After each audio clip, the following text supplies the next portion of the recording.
देखो हम लोग मैथ्स में सारा चीज़ पढ़ लिए हैं। अब इसमें क्या है कि जैसे आपको अब ध्यान देना है कि मतलब कौन से चैप्टर से जो वो है एग्जाम में ज़्यादा क्वेश्चन आ रहा है, क्योंकि आपको अब सारे चैप्टर का नॉलेज तो है, लेकिन इसमें क्या करना होगा, कुछ चैप्टर ऐसे होते हैं जिस पर आपको ज़्यादा फोकस करने की ज़रूरत है। ठीक है, अब उसमें क्या होगा कि जैसे देखो इसमें कुछ चैप्टर ऐसे हैं, जैसे अगर मान लो बिहार बोर्ड की बात करो तो उसमें कुछ पार्टिकुलर चैप्टर है जहाँ से क्वेश्चन बहुत ज़्यादा आता है। सीबीएसई में देखोगे तो हालांकि उसमें तो मार्क्स डिस्ट्रीब्यूशन है, लेकिन फिर भी कुछ चैप्टर ऐसे होते हैं जिसमें आपको ज़्यादा फोकस करने की जरूरत है, क्योंकि आपको वो कोई चैप्टर इजी पड़ेगा, तो आप इजीली क्वेश्चंस बना लोगे। तो अब इसमें जैसे कि कुछ कुछ चैप्टर जो पहले हम लोग बात कर लेते हैं बिहार बोर्ड का, क्योंकि दोनों बोर्ड का जो मतलब है पूछने का जो चैप्टर का तरीका है वो थोड़ा अलग अलग है, क्वेश्चंस भी बहुत डिफरेंट होता है। तो यहाँ पर अगर हम लोग बोर्ड में देखें तो बिहार बोर्ड की पहले बात कर लेते हैं। तो बिहार बोर्ड का अगर बात करोगे तो देखो बिहार बोर्ड जो है बेसिकली क्या करता है, 5-6 चैप्टर के ऊपर ज्यादा फोकस करता है। 5-6 चैप्टर से ऊपर बहुत ज्यादा क्वेश्चन पूछता है, इनफैक्ट क्वेश्चन का लेवल भी थोड़ा लो रहता है, और तुम अगर उसको अगर ठीक से पढ़े हो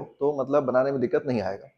अब इसमें जैसे कि अगर हम लोग बात करें main main chapter Bihar board में जो सबसे ज्यादा पूछा जाता है वो ये है कि आपको जैसे डिफरेंशिएशन, ठीक है, डिफरेंशिएशन हो गया, इंटीग्रेशन हो गया, इसके बाद matrix and determinant, inverse numerical functions, relation function आपसे कम पूछा जाएगा, फिर वेक्टर 3D आपसे अच्छा खासा पूछा जाएगा।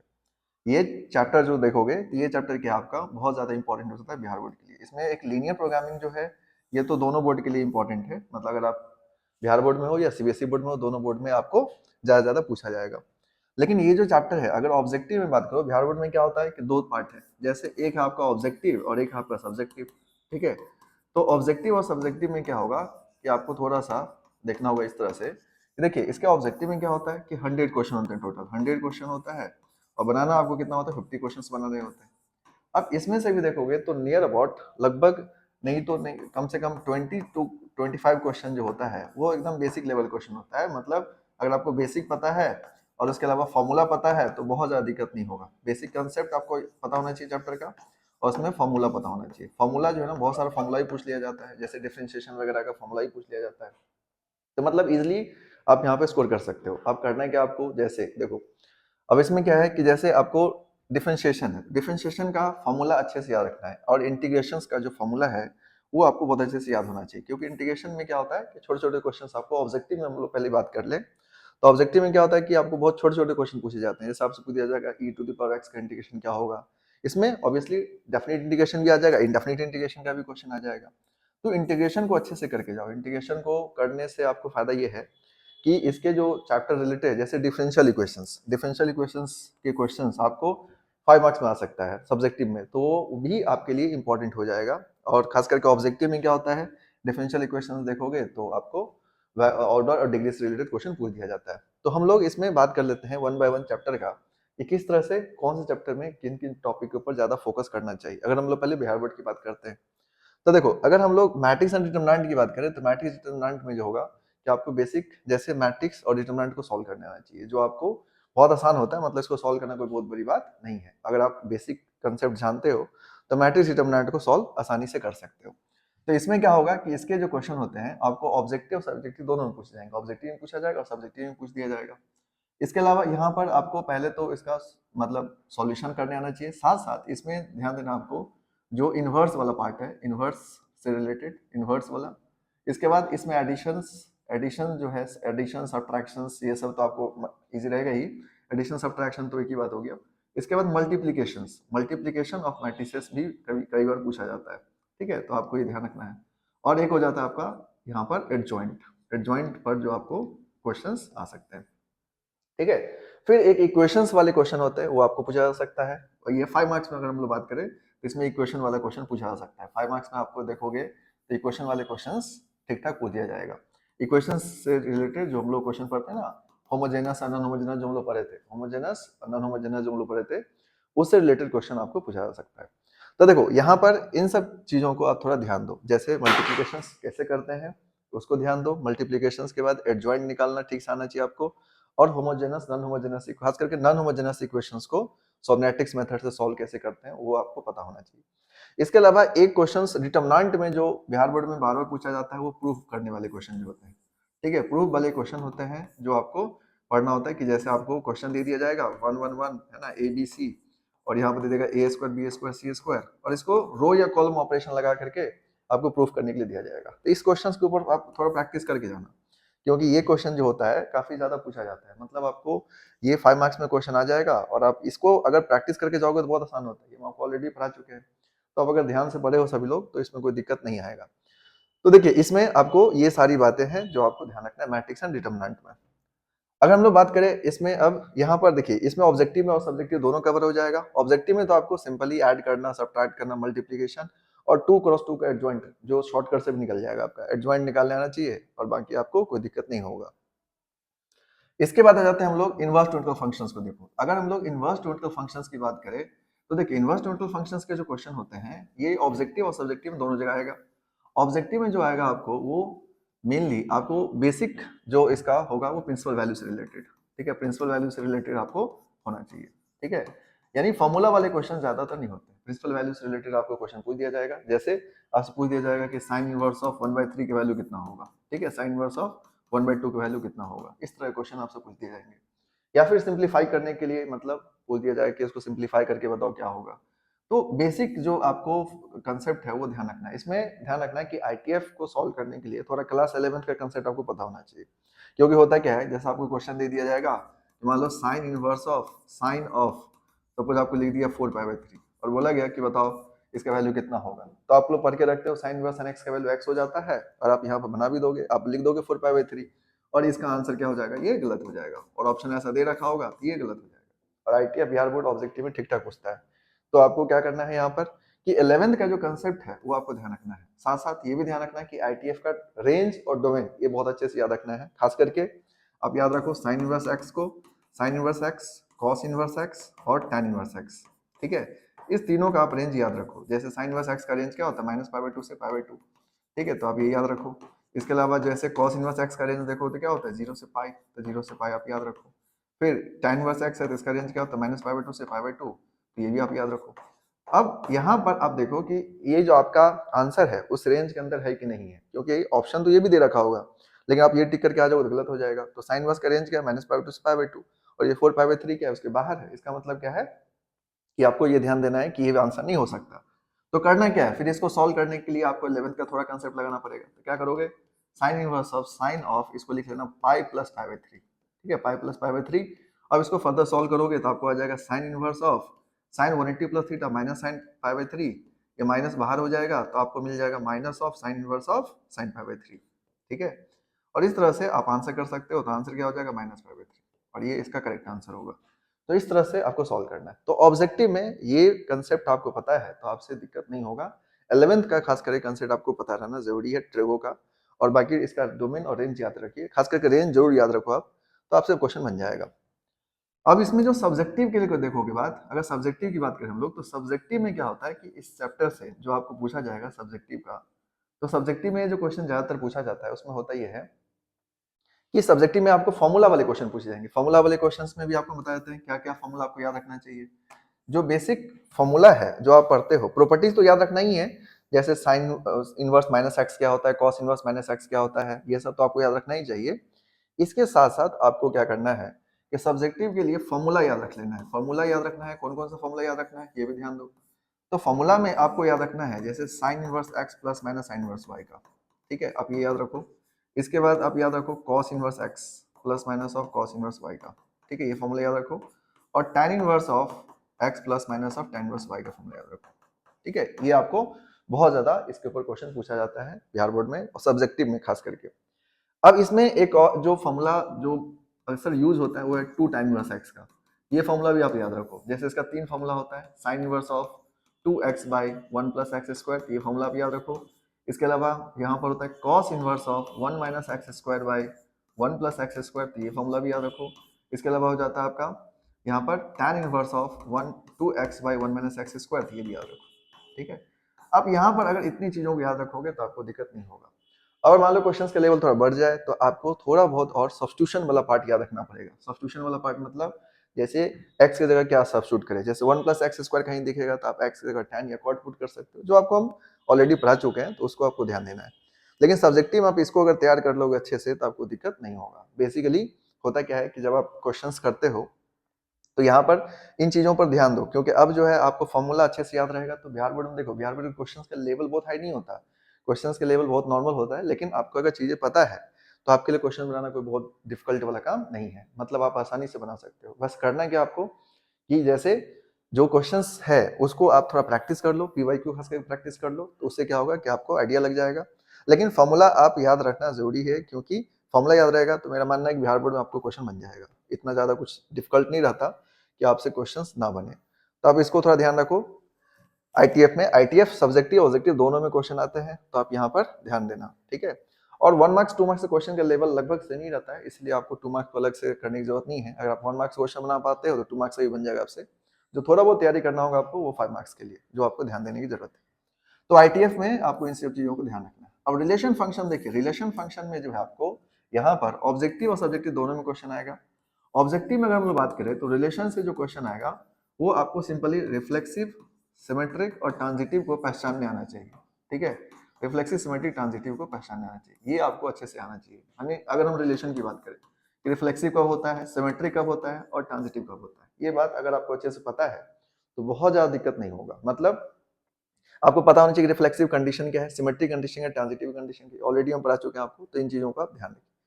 अब इसमें जो आपको और कुछ कुछ बातों का ध्यान रखना है, जैसे नंबर ऑफ रिलेशंस का फॉर्मूला आप याद रखो कि नंबर ऑफ रिलेशन जो है वो किस तरह से निकालते हैं। इसके अलावा फिर आप याद रखो कि नंबर ऑफ इक्विवेलेंस रिलेशन आपसे पूछा जा सकता है कि नंबर ऑफ इक्विवेलेंस रिलेशन बताओ, ठीक है, इक्विवेलेंस रिलेशंस के लिए, तो ये आपको ध्यान रखना है ना। यहाँ पर रिलेशन में ये सारे क्वेश्चन पूछे जा सकते हैं। और आपको इक्विवेलेंस रिलेशन के बारे में पता ही है कि रिफ्लेक्सिव, सिमेट्रिक और ट्रांजिटिव तीनों हो जाएगा तो इसको हम लोग इक्विवेलेंस रिलेशन कहते हैं। ये कोई बहुत बड़ी बात नहीं है, यानी रिलेशंस में बेसिक कंसेप्ट के ऊपर क्वेश्चन होता है, बहुत ज्यादा डेप्थ में नहीं होता कि आपसे क्वेश्चन नहीं बनेगा, बस इतना ध्यान रख लो। लेकिन अगर हम लोग फंक्शन की बात करें, देखिए फंक्शंस में जो है आपको जो ध्यान देने की जरूरत है, फंक्शंस में क्या होता है कि अगर आपको कोई क्वेश्चन पूछा गया तो फंक्शंस में बेसिकली जो ज्यादा फोकस करने की जरूरत है वो ये है कि आपको यहाँ पर 2-3 क्वेश्चंस ऑब्जेक्टिव में भी आ जाता है इसका और सब्जेक्टिव में भी आता है आपका। तो फंक्शंस में सबसे पहले तो आपको ध्यान रखना है कि 1-1 ऑन 2 के लिए कंसेप्ट जो है, जैसे 1-1 कब होता है फंक्शन, ऑन 2 कब होता है। और इसमें बहुत सिंपल है, जैसे अगर कोई फंक्शन 1-1 नहीं हुआ तो मिनी 1 हो जाएगा, ऑन 2 नहीं हुआ तो इन 2 हो जाएगा।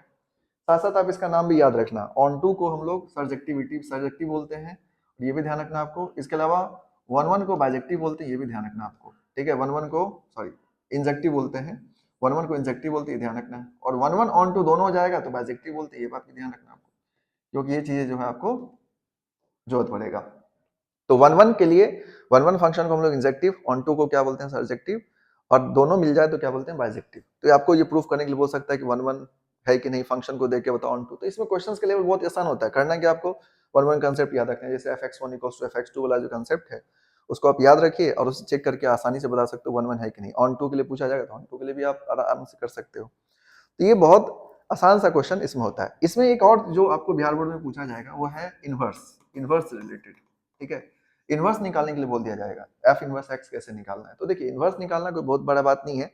इनवर्स में क्या करना होता है कि फंक्शन को वाई में कन्वर्ट करके एंड देन फिर आप इनवर्स निकाल सकते हो। तो इनवर्स निकालना हम ऑलरेडी आपको सिखाए हुए हैं, लेकिन आप इनवर्स पर ध्यान देना क्योंकि इसके क्वेश्चन आते हैं 2 मार्क्स में आ जाएगा या ऑब्जेक्टिव में भी आ सकता है आपका इनवर्स का क्वेश्चन। इसके अलावा अगर सब्जेक्टिव में आया तो सब्जेक्टिव में आपको रिलेशन और फंक्शन दोनों मिला के क्वेश्चन आ सकता है, मतलब दोनों को जो है आपको ऐड ऑन करके पूछा जा सकता है। लेकिन ऑब्जेक्टिव के लिए आप यहाँ पर फंक्शन में की याद रख लेना कुछ कुछ कंसेप्ट को, जैसे नंबर ऑफ 1-1 फंक्शंस का कंसेप्ट याद रखना। नंबर ऑफ 1-1 फंक्शन कब कैसे निकालते हैं हम लोग, ऑन टू फंक्शंस को कैसे निकालते हैं, number of onto functions, ये आपको ध्यान रखना पड़ेगा। ये दोनों क्वेश्चन अक्सर पूछ दिया जाता है, नंबर ऑफ 1-1 फंक्शन बताओ, ऑन टू फंक्शन बताओ। सम टाइम आपको यहाँ पर जो ध्यान देने की जरूरत है वो ये है कि जैसे फंक्शंस में सम टाइम आपको इस तरह से पूछ दिया जाएगा कि फॉफ फॉग है ना, गॉफ, ठीक है, जो कंपोजिट पार्ट है उसका यह फॉफ निकाल के दिखाओ, ठीक है। तो ये बेसिक आप पढ़ के जाना, क्योंकि देखिए इसमें क्या है ना कि आपको ऐसा नहीं है, हम पहले बोल दिए आपको बिहार बोर्ड में क्वेश्चंस का लेवल बहुत डिफिकल्ट नहीं है, लेकिन सिलेबस बहुत ज्यादा है, तो इसलिए क्या है ना कि आपको पूछा कुछ भी जा सकता है। तो ये सब आपका बेसिक बेसिक कंसेप्ट क्लियर होना चाहिए, जैसे फॉग कैसे निकालते हैं, गॉफ कैसे निकालते हैं, फॉफ कैसे निकालते हैं। आप अगर इन चीजों को अच्छे से ध्यान रखोगे तो मतलब दिक्कत नहीं होगा, मतलब आसानी से आप कवर कर लोगे। तो रिलेशन फंक्शंस को आप थोड़ा इस तरह से तैयार कर लेना, जो जो आपको बताया है इसको आप करके जाओगे, आपको दिक्कत नहीं आएगा। अब इसके बाद जो आपको नेक्स्ट चैप्टर है वो है आपका यहाँ पर देखोगे तो ये है डिफरेंशिएशन। अब देखो डिफरेंशिएशन जो है ना ये आपका अच्छा रहना ही चाहिए, क्योंकि डिफरेंशिएशन वैसे भी इजी होता है। डिफरेंशिएशन में क्वेश्चंस का कोई वैसे भी कोई खास लेवल नहीं है और बोर्ड में आपको क्वेश्चंस का लेवल नॉर्मल ही रहता है। तो डिफरेंशिएशन का फॉर्मूला आप अच्छे से याद रखिए और उसके अलावा जो इसमें आपको अगर ध्यान देना है, वैसे तो सब आपको पढ़ के जाना चाहिए, लेकिन अगर आपको जो ज्यादातर चांस है पूछने का, जो आपको ज्यादा पूछा जा सकता है, वो ये है कि जैसे differentiation of implicit functions, implicit function का डिफरेंशिएशन अच्छे से करके जाना। साथ साथ इसमें इनफाइनाइट वाला जो क्वेश्चन आता है, इनफाइनाइट वाला, ठीक है, इनफाइनाइट सीरीज का क्वेश्चंस, उसको आप अच्छे से देख के जाना, क्योंकि वहां से क्वेश्चन आपको सब्जेक्टिव में आ जाएगा इम्प्लिसिट से रिलेटेड। इसके अलावा इसमें आपको और ध्यान देने की जो जरूरत है वो है इनवर्स वाले क्वेश्चंस को और आपको पैरामेट्रिक फंक्शंस को, ठीक है, पैरामेट्रिक, ये तीनों के ऊपर ज्यादा फोकस करना है, क्योंकि बिहार बोर्ड इसके ऊपर ज्यादातर क्वेश्चन पूछेगा। पैरामेट्रिक फंक्शंस में आपको ये ध्यान रखना है कि इसमें ना डबल डेरिवेटिव भी कई बार पूछ दिया जाता है, खास करके 5 मार्क्स में, तो डबल डेरिवेटिव अच्छे से करके जाना है इसका, ठीक है, क्योंकि इसका डबल डेरिवेटिव में थोड़ा गलत होने के चांसेस रहता है, तो आप डबल डेरिवेटिव को अच्छे से करके जाओगे तो मतलब दिक्कत नहीं होगा, मतलब ये चीज ध्यान रखो। अब देखो बोर्ड में तो क्वेश्चंस का लेवल है वो बहुत नॉर्मल है, लेकिन मतलब ये है कि जैसे बिहार बोर्ड में क्या है, 90 मार्क्स लाना बहुत आसान काम है, बहुत बड़ी बात नहीं है, 90 मार्क्स से कम लाते हो तो कोई मतलब ही नहीं है, 90 मार्क्स मिनिमम आपके आने चाहिए, क्योंकि बोर्ड के क्वेश्चन का जो लेवल है वो बहुत ज्यादा नॉर्मल है।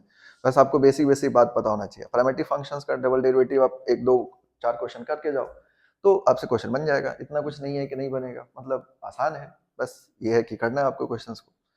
तो ये जो है इम्प्लिसिट, इनवर्स, पैरामेट्रिक फंक्शंस, ये ध्यान रख लेना।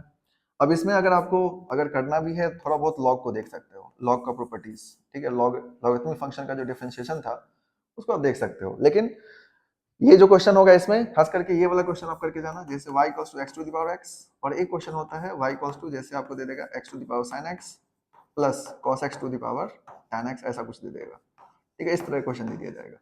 तो ये वाला क्वेश्चन 5 मार्क्स में जो है ना आपको पूछे जा सकते हैं, ठीक है, क्योंकि देखिए बिहार बोर्ड में अगर प्रिपरेशन करना है तो 5 मार्क्स से करो, क्योंकि ऑब्जेक्टिव क्वेश्चंस बहुत ज्यादा इजी होता है, मतलब कोई बच्चा अगर बेसिक कंसेप्ट उसका क्लियर है तो ऑब्जेक्टिव क्वेश्चन बनाने में उसको दिक्कत नहीं आएगा, ठीक है।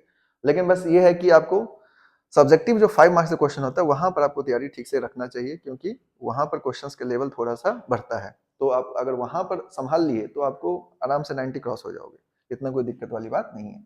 लेकिन जो जो आपको बता रहे हैं उसको आप फॉलो करो, आराम से आपसे क्वेश्चन बन जाएगा, लेकिन पहले से प्रैक्टिस करके जाओ, क्योंकि पीवाईक्यू कर लो इसका, ठीक है, और 3 4 साल क्वेश्चन कर लोगे तो बेटर हो जाएगा। तो डिफरेंशिएशन ओवरऑल देखो तो इजी है, ठीक है, इतना कुछ नहीं है कि डिफरेंशिएशन में आपको दिक्कत आएगा, लेकिन ये सारी बातों को ध्यान रखो, ठीक है, क्योंकि देखो पढ़ने के लिए सारा चीज पढ़ चुके हो, लेकिन अब इसमें क्या है ना कि आपको स्कोर करना है, स्कोर करने के लिए क्या होता है कि चैप्टर में आपको ये ध्यान देना पड़ेगा कहाँ से ज्यादा क्वेश्चन आ रहा है, किस चैप्टर पर आपको ज्यादा कमांड है, उस चैप्टर को और अच्छा करने की जरूरत है, जो चैप्टर आपका थोड़ा दिक्कत है उसको देखो, ध्यान दो।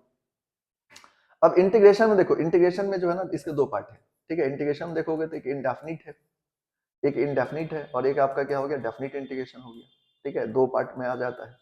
तो इसके जो क्वेश्चन होते हैं ऑब्जेक्टिव में, तो क्वेश्चन ऑब्जेक्टिव की अगर बात करो, ऑब्जेक्टिव में तो क्वेश्चन फॉर्मूला बेस्ड होगा, है ना, ऑब्जेक्टिव में देखोगे तो क्वेश्चन जो पूछेगा वो फॉर्मूला बेस्ड होगा, फॉर्मूला आपको आता है तो मतलब आपसे बन जाएगा क्वेश्चन, इतना कोई दिक्कत नहीं करेगा, ठीक है। डेफिनेट इंटीग्रेशन का प्रॉपर्टीज बेसिक बेसिक पता रखो, मतलब बहुत ज्यादा नहीं, लेकिन बेसिक प्रॉपर्टीज को पता रखो। जैसे बेसिक प्रॉपर्टीज में क्या होता है कि जैसे ऑड इवन वाला, डेफिनेट इंटीग्रेशन में क्या होता है, डेफिनेट इंटीग्रेशन में जो आपको अगर देखोगे तो इसका ऑड इवन वाला जो प्रॉपर्टी है, 2 3 प्रॉपर्टीज का याद रखना, जैसे एक होता है शिफ्टिंग प्रॉपर्टी, ठीक है, तो ये याद रखना आप। इसके अलावा एक जो प्रॉपर्टी है आपको ऑड इवन वाला, ठीक है, ऑड एंड इवन का प्रॉपर्टी है, वो आपको ध्यान रखना है, ठीक है, ये दोनों प्रॉपर्टी खास करके। इसके अलावा जो है आपको यहाँ पर एक प्रॉपर्टी ये भी याद रखना है, जिसमें हम लोग क्या करते हैं कि उसको मतलब यहाँ पर लिमिट को चेंज करते हैं, जैसे माइनस ए टू बी दे देगा आपको, तो इसको ब्रेक करके हम लोग ए टू सी1, सी1 से सी2, है ना, इस तरह से लिखते हैं। ये आपको मॉडुलस फंक्शन में खास करके यूज होता है, ग्रेटेस्ट इंटीजर में यूज हो जाता है, तो ये वाला भी कंसेप्ट ध्यान रखना है। तो अगर बिहार बोर्ड में हो तो ये तीनों आप अच्छे से पढ़ के जाना, ऑड इवन, शिफ्टिंग प्रॉपर्टी, और इसके अलावा फिर आपका ए टू बी। शिफ्टिंग में आपको जैसे F 0 to A F X into D X दे रखा होता है, तो 0 to A F A minus X लिख सकते हैं, तो आप ध्यान रखना, वो हम ऑलरेडी आपको पढ़ा चुके हैं। तो ऑड एंड इवन फंक्शन से रिलेटेड जो कंसेप्ट है कि ऑड रहता है माइनस ए टू ए तो 0 हो जाता है। अब इसमें जो आपको ये शिफ्ट करने, इसमें क्या है कि हम लोग लिमिट को चेंज करते हैं, तो ए टू बी में A to C one plus C one C two, इस तरह से ध्यान रखना। तो डेफिनेट इंटीग्रेशन में आपको अगर 5 मार्क्स का भी क्वेश्चन आया तो इसी के आसपास आएगा, इसमें आपके क्वेश्चन बन जाएंगे, बहुत ज्यादा डिफिकल्ट नहीं होगा। इनडेफिनिट इंटीग्रेशन में क्या होता है कि देखिए इसमें वेरिएशंस बहुत है, लेकिन आप इसमें जो है आप 2 चीजों को अच्छे से करके जाओ इसमें मेनली, है ना। एक है आपका सब्स्टिट्यूशन वाला, सब्स्टिट्यूशन वाला पार्ट जो है ना बहुत स्ट्रॉन्ग रहना चाहिए आपको, सब्स्टिट्यूशंस।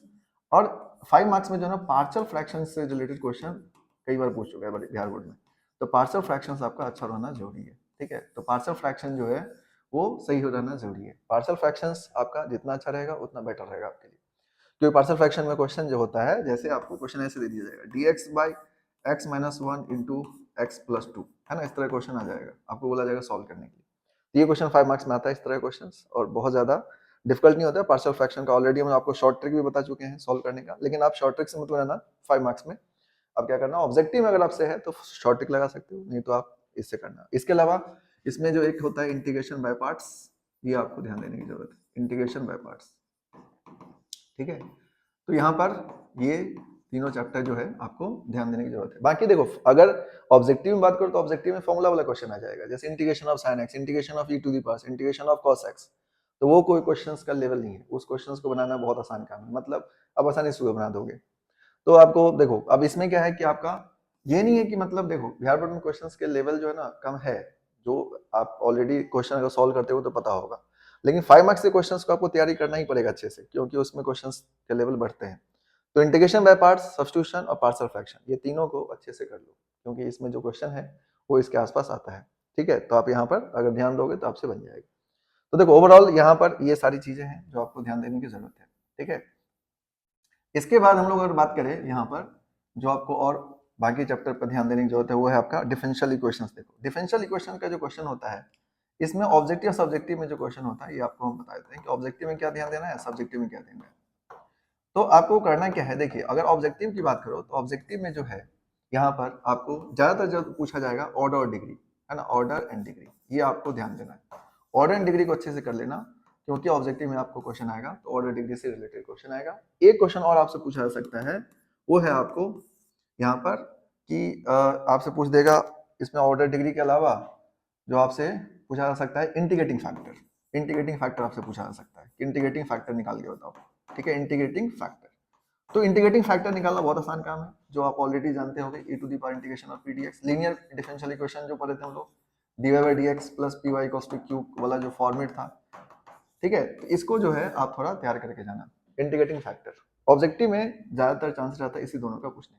अगर आपको थोड़ा बहुत पूछा भी, अगर मान लो सब ये थोड़ा अलग लेवल क्वेश्चन, तो उसमें आपको जो है वेरिएबल सेपरेबल फॉर्म तक जाएगा, उससे ज्यादा नहीं, ठीक है आपको। लेकिन ज्यादातर चांस है ऑर्डर डिग्री और इंटीग्रेटिंग फैक्टर का ही, क्योंकि आपको होता क्या है ना, 100 क्वेश्चन है, तो 100 क्वेश्चन बहुत क्वेश्चन है जहां पर आपको मतलब ऑप्शन रहेगा, तो इसीलिए आप ज्यादा कैलकुलेशन वाला क्वेश्चन वैसे ही मत करना। क्या करना कि जो इसमें कम कैलकुलेशन है उसी को ज्यादातर करना। लेकिन जैसे देखो ऑर्डर डिग्री वगैरह क्या है ना, देखते ही बता दोगे कि ऑर्डर किसी डिफरेंशियल इक्वेशन के कैसे निकालते हैं, डिग्री कैसे निकालते हैं, तो बहुत आसान काम है। तो इसीलिए यहाँ पर आपको ज्यादा टेंशन लेने की जरूरत नहीं है, लेकिन इन दोनों को आप अच्छे से कर लेना। सब्जेक्टिव में देखोगे तो सब्जेक्टिव में ना आप थोड़ा तैयार रहना, यहाँ पर जो है आपको खास करके वेरिएबल रिड्यूसिबल, ठीक है, वेरिएबल रिड्यूसिबल फॉर्म जो है इसको आप अच्छे से करके जाना। और इसके अलावा आप लीनियर डिफरेंशियल इक्वेशन करके जाना, लीनियर डिफरेंशियल इक्वेशन, ये दोनों को अच्छे से आप देख लेके जाना, क्योंकि 5 मार्क्स में जो क्वेश्चन आएगा, ठीक है। अच्छा ऑब्जेक्टिव सब्जेक्टिव दोनों में आपको इस तरह के क्वेश्चन होंगे, ठीक है। ऑब्जेक्टिव सब्जेक्टिव में ज्यादा फर्क होता नहीं है, इसे मतलब 2 मार्क्स में 1 मार्क्स में, तो आपको उतना ज्यादा टेंशन लेने की जरूरत नहीं है। लेकिन सब्जेक्टिव में जो है 5 मार्क्स वाले क्वेश्चन जो होगा उसमें variable reducible linear differential equation जो है ना आपको ध्यान देने की जरूरत है। जैसे अभी आप लोगों को प्री बोर्ड में भी क्वेश्चन डाला गया था डिफरेंशियल इक्वेशन से सब्जेक्टिव में, तो इसीलिए आपको यहाँ पर थोड़ा अच्छे से करके जाना है, और ये आपके लिए बेनिफिशियल रहेगा, ठीक है। तो डिफरेंशियल इक्वेशन इस तरह से आप तैयार कर सकते हो, मतलब डिफरेंशियल इक्वेशन देखोगे तो बहुत ज्यादा आपको क्वेश्चन तो नहीं आता, लेकिन और सब्जेक्टिव में जो 5 मार्क्स क्वेश्चन आ जाएगा तो उसको आपको संभालने पड़ेंगे, और उसके लिए आपको क्या करना है कि अच्छे से तैयारी करना लेना है। अच्छे से तैयारी कर लोगे तो क्वेश्चन बन जाएगा आपसे, इतना कुछ है नहीं इसमें।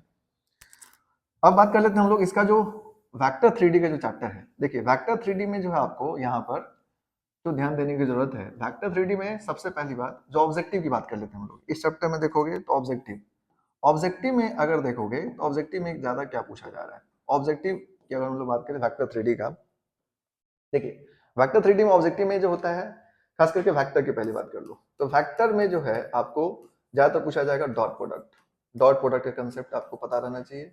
डॉट प्रोडक्ट और क्रॉस प्रोडक्ट, ये दो चीज आपको पता रहनी चाहिए। डॉट प्रोडक्ट में क्या, तो आपको बार बार पूछा जाता है कि दो वेक्टर परपेंडिकुलर है तो क्या होगा, जैसे ए डॉट बी जीरो हो जाता है, तो आपको ये बेसिक बात पता रहनी चाहिए। या दो वेक्टर दे देगा, बोला जाएगा कि पैरेलल है, कोई अननोन निकाल के दिखाओ। दो वेक्टर दे देगा, बोलेगा कि परपेंडिकुलर है, कोई अननोन निकाल के दिखाओ। तो मतलब आपको करना क्या है कि सिंपली ये जो है आपको वेक्टर का डॉट प्रोडक्ट का कंसेप्ट अच्छे से करके जाना, क्रॉस प्रोडक्ट का अच्छे से करके जाना। ये दोनों चीज आप बहुत अच्छे से डॉट प्रोडक्ट क्रॉस प्रोडक्ट करके जाना। ऑब्जेक्टिव की बात कर रहे हैं हम लोग।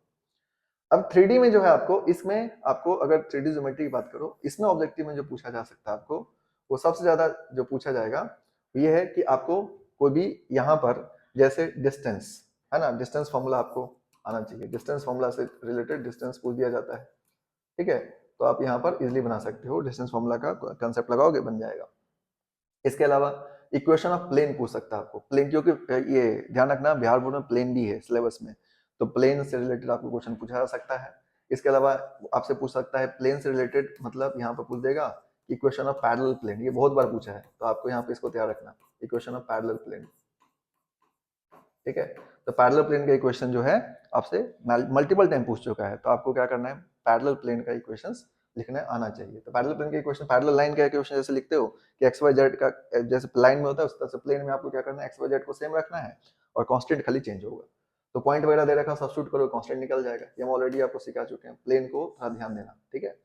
इसके अलावा डिस्टेंस फार्मूला जो है आपको ये अच्छे से याद रखना है। साथ साथ 3D में जो है आपको ज्यादातर जो सवाल पूछ दिया जाएगा, वो एक और आपसे पूछा जा सकता है जो आपको ज्यादा ध्यान देने की जरूरत है, वो ये है कि आपको यहाँ पर ये वाला कंसेप्ट पूछ सकता है कि जैसे यहाँ पर डायरेक्शन कोसाइन है ना। एक बात ये भी ध्यान रखना, डायरेक्शन कोसाइन और डायरेक्शन रेशियो, ठीक है, ये बड़ा इंपॉर्टेंट है इसका, ठीक है। Direction cosine and direction ratio जो है ये बार बार पूछ रहा है, तो आपको इसका भी तैयार करके जाना, खासकर डायरेक्शन कोसाइन, ठीक है।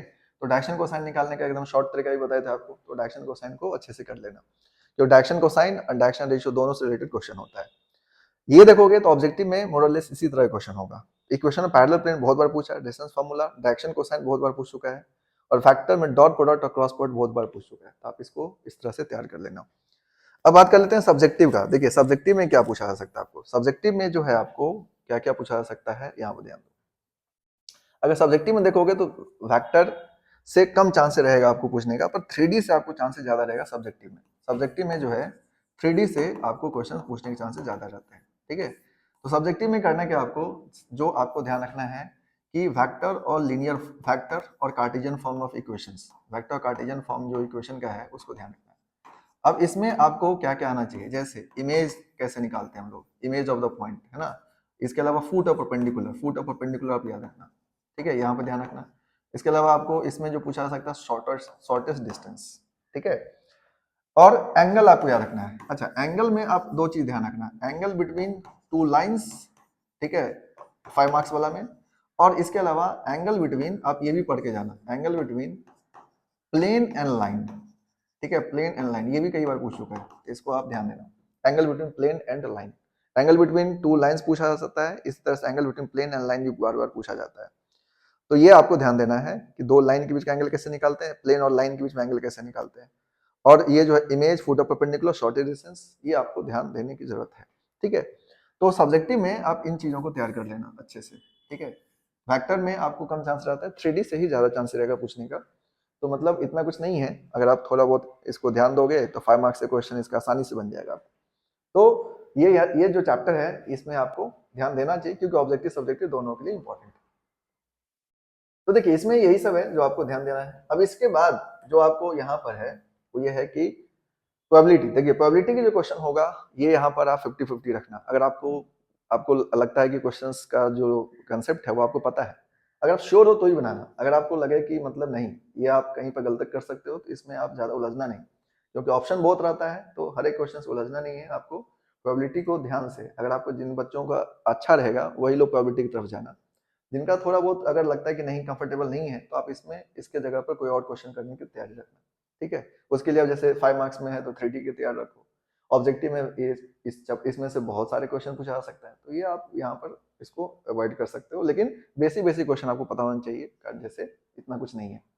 लीनियर प्रोग्रामिंग, देखिए लीनियर प्रोग्रामिंग तो हर बोर्ड में क्वेश्चन आता है 5 मार्क्स का, तो आपको भी आएगा। तो आपको क्या करना है, लीनियर प्रोग्रामिंग का तैयारी कर लेना है, क्योंकि लीनियर प्रोग्रामिंग का जो क्वेश्चन होता है मतलब इसके क्वेश्चंस हर बार पूछते हैं और आपको भी पूछे जाएंगे। और ये एक तरह से देखोगे तो बोर्ड की तरफ से क्या एक तरह का गिफ्ट है, मतलब आपको इतना कुछ नहीं है, इसके क्वेश्चंस को बनाना बहुत आसान काम है। मतलब यहाँ पर ये जो है ना, इसका ग्राफ ठीक से बनाना और इसका कैलकुलेशन ठीक से करना, मैक्सिमाइज या मिनिमाइज जो भी पूछा जाएगा उसको अच्छे से कर लेना, क्योंकि ये अगर गलत किए तो आप एकदम ब्लंडर कर रहे हो, क्योंकि ये चैप्टर इस पूरे मैथ्स के सिलेबस में सबसे इजी चैप्टर है ये लीनियर प्रोग्रामिंग। तो ये आपका बिल्कुल गलत नहीं होना चाहिए किसी हालत में, ठीक है।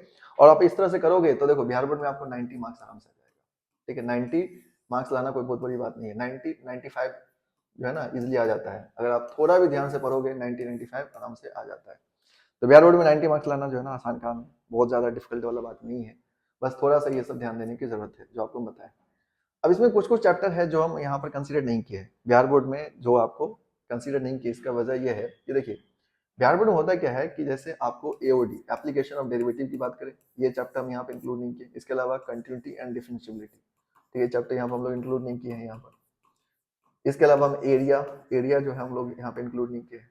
अब इसके कारण क्या है, देखो अभी तक का जो रेफरेंस है अभी उसके अकॉर्डिंग देखोगे तो एओडी से बिहार बोर्ड बहुत कम क्वेश्चन पूछता है, ठीक है। तो आपको यहाँ पर ऐसा नहीं कि मतलब आप इसको छोड़ के जाओ, जो बच्चे का तैयारी अच्छा है वो लोग करो, ठीक है। लेकिन जो बच्चे हैं कि मल्टी मतलब ज्यादा आप नहीं किए हैं तो आपको सेलेक्टिव चैप्टर पढ़ के अगर अच्छा करना है तो आप इसको कर सकते हो। लेकिन जिन बच्चों का तैयारी ठीक ठाक है तो वो लोग एओडी भी पढ़ के जाओ, क्योंकि अभी नहीं पूछा लेकिन आगे तो पूछ ही सकता है। एओडी में 3 चैप्टर होता है, इंक्रीजिंग डिक्रीजिंग, उसके अलावा मैक्सिमम मिनिमा, और आपको रेट मेजरमेंट पढ़ना होता है। लेकिन बिहार बोर्ड में है जो ना एक और चैप्टर ऐड होगा, वो है tangent normal, tangent and normal, ये चैप्टर भी आता है। और टेंजेंट नॉर्मल जो है ना बहुत इजी होता है। तो अगर आप बिहार बोर्ड में हो तो इस चैप्टर में अगर आपको करना है तो आप टेंजेंट नॉर्मल जरूर कर लेना, ठीक है। क्योंकि टेंजेंट नॉर्मल से क्वेश्चंस अभी प्री बोर्ड में भी आ गया था। लेकिन साथ साथ आपको टेंजेंट नॉर्मल के क्वेश्चन जो होता है ना ये आसान होता है, मतलब इसमें डिफरेंशिएशन का बेसिक कंसेप्ट लगेगा, बन जाएगा। तो जिन बच्चों को तैयारी अच्छा है वो ये चैप्टर भी कर लेना, ठीक है। क्योंकि आप ऑलरेडी अगर ये किए हुए हो तो आप ये कर लेना, ठीक है। तो ए इंटीग्रेशन यहाँ पर हो गया increasing decreasing, maximum minima, rate measurement. मान लो रेट मेजरमेंट नहीं भी करो तो चल जाएगा, ठीक है। रेट मेजरमेंट आप कुछ देर के लिए छोड़ सकते हो। टेंजेंट नॉर्मल जरूर कर लेना, आसान होता है। इंक्रीजिंग डिक्रीजिंग और मैक्सिमम मिनिमा को भी देख लेना, ठीक है। कंटिन्यूटी एंड डिफरेंशियलिटी में आप बेसिक कंसेप्ट कंटिन्यूटी का पढ़ लेना, एलएचएल कैसे निकालते हैं, आरएचएल कैसे निकालते हैं, ये देख लेना, एलएचएल एंड आरएचएल, ठीक है। तो एलएचएल आरएचएल आपको अगर निकालने आ जाएगा आपकी कंटिन्यूटी काम हो जाएगा, ठीक है। मतलब यहाँ पर जो बच्चे का तैयारी सीख है, जो आप चाहते हो 95 से आपको ऊपर है, यानी 95 टू 100 जाना चाहते हो, तो आप लोग को क्या करना चाहिए, ये भी करके जाना चाहिए अच्छे से, ठीक है। तो कंटिन्यूटी एंड डिफरेंशियलिटी में कंटिन्यूटी आप जरूर कर लेना, एलएचएल एंड आरएचएल वाला। और एरिया का जो क्वेश्चन होता है हालांकि कम पूछता है, लेकिन फिर भी अगर आपसे पूछा गया तो एरिया क्वेश्चन इंटीग्रेशन पर डिपेंडेंट है, तो इंटीग्रेशंस आपको अच्छे से आता है तो आपको दिक्कत नहीं करेगा, ठीक है। इसके अलावा थोड़ा ग्राफ बना के एरिया को, अगर 5 मार्क्स में क्वेश्चन आया तो ग्राफ बना के दिखाना, डायरेक्टली इंटीग्रेट मत करना, क्योंकि अगर डायरेक्टली इंटीग्रेट करोगे तो कुछ मार्क्स आपके काट लिए जाएंगे। तो आप इस यहाँ पर एरिया का ग्राफ जरूर बना देना और इस तरह से तैयारी करोगे तो हो जाएगा। तो देखो 90 95 और 100, यहाँ पर क्या है कि जिन बच्चों को 95 और 100 जाना है तो वो ये चैप्टर को जरूर कर लेना, क्योंकि ये चैप्टर से भी आपको क्वेश्चन आएगा। क्योंकि 5 मार्क्स में देखिए 5 मार्क्स में क्या ना कि अगर आपसे क्वेश्चन एक दो क्वेश्चन भी इधर उधर हुआ तो सीधा आपका 5 मार्क्स कम होगा। ऑब्जेक्टिव नहीं है कि 1 मार्क्स कम होगा। सब्जेक्टिव का तैयारी अच्छे से इसलिए करना चाहिए क्योंकि आपको ये बात दिमाग में लेके चलना होगा कि अगर एक क्वेश्चन भी आपसे मिस हुआ या आपने कोई गलत किए तो वो 1 मार्क्स नहीं जाएगा, सीधा 5, यानी 100 से 95, 95 से 90। तो इसीलिए ये चीज नहीं करना है। और 90 से कम मार्क्स लाना नहीं, क्योंकि बिहार बोर्ड में क्वेश्चंस का लेवल बहुत आसान होता है। आप अगर 90 से कम मार्क्स लाओगे तो आपको बाद में रिग्रेट होगा कि हम मार्क्स ला सकते थे, इतना कुछ नहीं था, ठीक है। तो अभी लास्ट बैच में बहुत सारे बच्चों को 90 से प्लस मार्क्स आया था, आप लोगों को भी आ जाएगा। बस आपको करना है क्या है, तैयारी को अच्छे से करना है। फॉर्मूला जो है ना हर एक चैप्टर का उसको ध्यान से करना, फॉर्मूला, ठीक है। और बिहार बोर्ड में हमेशा ध्यान रखो, ऑब्जेक्टिव अगर तुमने संभाल लिया, ठीक है, ऑब्जेक्टिव, तो यहाँ पर ऑब्जेक्टिव मतलब ये संभालने का मतलब ये नहीं है कि 30 क्वेश्चन 50 के 50 आपने करेक्ट कर दिया, अगर 50 के 50 क्वेश्चन आपका सही है तो बहुत ज्यादा चांसेस है कि आप 90 क्रॉस कर जाओगे। क्योंकि ऑब्जेक्टिव जो होता है इसका बहुत इजी होता है। बस गलती क्या होता है, बच्चे क्या करते हैं कि सिलेक्शन ऑफ क्वेश्चन ठीक से नहीं करते हो, सिलेक्ट नहीं कर पाते क्वेश्चन को, ठीक है। सिलेक्शन ऑफ क्वेश्चन जो है ना आपका, वो ऑब्जेक्टिव में बहुत मैटर करता है। और टाइमिंग को यहाँ पर बैलेंस करके चलना है। अननेसेसरी क्वेश्चन उलझना मत, क्योंकि ये नहीं कि मतलब कोई क्वेश्चन ऐसा है तो डिफिकल्ट है, ज्यादा कैलकुलेशन में उलझे हुए हो, नहीं। 100 क्वेश्चन है, ये बात दिमाग में रखो, ऑब्जेक्टिव के लिए 100 क्वेश्चन है। अब 100 क्वेश्चन में मतलब 50 क्वेश्चन बनाना है। अब उसके लिए अब ये नहीं है कि मतलब हम ये क्वेश्चन बनाना ही है, वो भी ऐसा नहीं है कि लगातार बनाना है आपको, तो आप कहीं से भी चूज करके बना सकते हो। तो क्या करना है, ऑब्जेक्टिव को सॉल्व करने का सिंपल तरीका आपको बताते हैं। क्या करो, पहली बार पेपर करो तो उसमें क्या करो, जो क्वेश्चन आपको दिखते ही बनते जा रहा है उसको पहले टिक लगा लो। ऐसा करने से फॉर्मूला अगर आपको अच्छे से पता है तो 20 25 25 से 30 क्वेश्चन तो ऐसा होगा कि सीधे बन जाएगा आपका फर्स्ट अटेम्प्ट में ही, मतलब बिना ज़्यादा कैलकुलेशन का ही बन जाएगा। 30 क्वेश्चन बन जाएगा, उसको आराम से पहले आप क्या करो, उसको प्रिंट कर लो, ठीक है, यानी डार्क सर्कल कर लो पहले आप। उसके बाद 30 क्वेश्चन हो जाएगा, फिर आप उसके बाद जाओ दूसरा बार में कि आप कौन कौन सा क्वेश्चन है, जो जो क्वेश्चन आपको लगा था कि बन जाएगा, अभी नहीं बनाया आप, तो वो क्वेश्चन को देखो, 10-15 क्वेश्चन फिर बन जाएगा आपको, और लास्ट में 4-5 क्वेश्चन बचेगा, तो उसको भी आप कोई ढंग ढंग के क्वेश्चन में थोड़ा कैलकुलेशन भी ज्यादा होगा तो उसको बना लेना। लेकिन मेरा मानना यह है कि बिहार बोर्ड के ऑब्जेक्टिव में अगर आपका सिलेक्शन ऑफ क्वेश्चन सही है तो आपसे 50 मार्क्स आ जाएगा। मतलब ऑब्जेक्टिव में इतना कुछ नहीं रहता, कोई भी बच्चा ला सकता है 5 मार्क्स 50 मार्क्स उसमें। लेकिन यहाँ पर क्या है कि सिलेक्शन जो नहीं करते ना, टाइम का मैनेजमेंट ठीक से नहीं करेंगे तो गड़बड़ हो सकता है, अदरवाइज कोई गड़बड़ होने के चांसेस नहीं है, ठीक है। तो मतलब ये जो बेसिक बात है वो ध्यान रखिए। हाँ, तैयारी आप कीजिए तो 5 मार्क्स का थोड़ा ध्यान से कीजिए तैयारी, क्योंकि 5 मार्क्स जो है ना बड़ा इंपॉर्टेंट है। और ये जो आपका यहाँ पे एक भी क्वेश्चन छोड़ने का ऑप्शन नहीं रखना है आपको, क्या करना है आपको, सारे कंसेप्ट को पढ़ के जाना है ढंग से, ठीक है। तो इस तरह से आप जो तैयारी करोगे अच्छे से तो मतलब बहुत आसान है, ठीक है। और पीवाईक्यू जरूर कर लेना, ठीक है। देखो पीवाईक्यू करना जरूरी है, प्रीवियस ईयर क्वेश्चन जो है ना आप जरूर करो, ठीक है। बाकी कुछ मत करो यहाँ पर, जैसे कि आपको इसमें गेस पेपर वगैरह बनाने की जरूरत नहीं है। आप अगर जो भी बुक बनाए हो अभी पढ़ाई के दौरान, उसी बुक को फिर से आप देखो, बीच बीच में क्वेश्चंस बनाओ और पीवाईक्यू सॉल्व करो। ये अगर आप 2 चीज करते हो काफी है, इससे ज्यादा करने की जरूरत नहीं है। ये नहीं कि आप 10 बुक लेके बैठ रहे हो और जो जहां से बोला जा रहा है आप किए जा रहे हो, उतना करने की जरूरत नहीं है। आप जहां जो पढ़े हो है ना पूरे साल भर, उसी चीज को आप रिवाइज करो, मतलब वो ज्यादा इफेक्टिव रहेगा। अननेसेसरी मतलब लोड मत बढ़ाओ खुद के ऊपर, वो क्या करेगा, वो आपको और डिस्ट्रैक्ट करेगा, और यहाँ से वहां से ये देख लिए वो देख लिए, है ना, ये सब करने की जरूरत नहीं है। वो आप अल्टीमेटली क्या होगा, उलझ जाओगे और फिर आप दिक्कत में आ जाओगे। इसलिए आप जहां भी जो पढ़े हो उसी चीज को बार बार रिवाइज करो, वो ज्यादा इफेक्टिव रहता है। क्योंकि ये जो है ना आपको क्या ना, मल्टीपल टाइम एक ही चीज को रिपीट करना जरूरी है। ये नहीं कि आप ये सोच रहे हो कि हम यहाँ से क्वेश्चन कर लेंगे वहां से क्वेश्चन कर लेंगे लास्ट मोमेंट पर, तो उससे कोई फायदा नहीं है। जो आप पहले किए हैं उसी पर फोकस कीजिए, जो क्योंकि वो आपको पता है कि यहाँ पर हम फंसते थे, यहाँ पर हमारा दिक्कत है, तो वो सब चीज को आप संभाल पाओगे। और ये सबसे बेस्ट तरीका होता है एग्जाम को मतलब हैंडल करने का। और 90-95 मार्क्स लाना मेरे हिसाब से बहुत आसान काम है, मतलब इतना कुछ नहीं है कि आप नहीं ला सकते, मतलब आप ला सकते हो, ठीक है। और थोड़ा भरोसा रखो खुद के ऊपर, बाकी तो जो होगा देखा जाएगा। लेकिन कोशिश करो कि अच्छा मार्क्स आए, और बोर्ड में अच्छा मार्क्स आ जाएगा तो आप आगे फिर जेई वगैरह में भी आपका थोड़ा सा ज़्यादा ये रहेगा। तो आप यहाँ पर इन चीज़ों को तैयार करो, ठीक है। और ये जो चैप्टर है, ये जो हम रिमेनिंग चैप्टर बताएं आपको, तो ये जो बच्चे अगर ये सब अच्छे से कर चुके हो तो ये जरूर कर लेना। ये हम इसलिए लिखे थे क्योंकि ये आपको ज़्यादा पूछा जाता है। लेकिन आपको अगर 95-100 मार्क्स लाने हैं तो ये चैप्टर को भी करके जाना चाहिए, क्योंकि तब तो आपको पूरा मैथ्स अच्छे से आना चाहिए।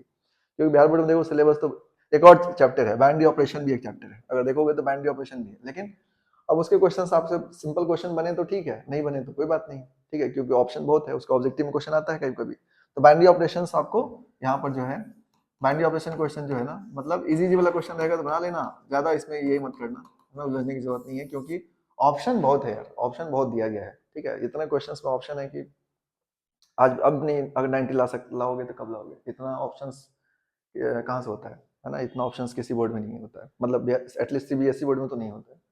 तो आपको मतलब इजीली मार्क्स ला सकते हो, ठीक है। तो इस तरह से तैयार करो एग्जाम के लिए, और करो, हो जाएगा, ठीक है। मतलब इतना कुछ नहीं है, आसान है। तो सबको ऑल द बेस्ट, आप लोग अच्छे से एग्जाम दो और 95 to 100 मार्क्स लाओ।